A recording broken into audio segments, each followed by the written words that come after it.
Mohandas DMO rural development ഓഫീസറായിരുന്നു. ഇപ്പോഴും ആണ്. അദ്ദേഹത്തിന് ലിവർ സിറോസിസ് വന്നു. 6 വർഷം ചികിത്സ എടുത്തു. ഞാൻ വീണതാ. ഇവിടുന്ന് 2 എല്ല് ഒടിഞ്ഞു. 4 മാസമായി ചികിത്സ തുടങ്ങിയിട്ട്. ഇപ്പൊ വളരെയധികം അദ്ദേഹത്തിന്റെ ബിലിറൂബിൻ ഒക്കെ വളരെ ലോ ആയി. ഇപ്പൊ എങ്ങനെയുണ്ട്?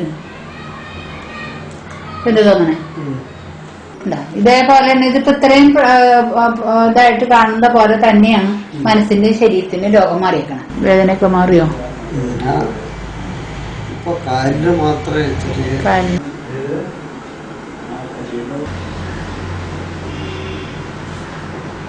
വയറിന്റെ നീരൊക്കെ നോക്കട്ടെ. വേറെ ഈ കളറിന് കാലിനൊക്കെ പ്രശ്നങ്ങള്. ശരി, മറ്റു കാലം ആ കളറ് നന്നായിട്ട് മാറി. ഇപ്പൊ എങ്ങനെ? ഇപ്പൊ എന്താ വേദനയൊക്കെ മാറിയില്ലേ?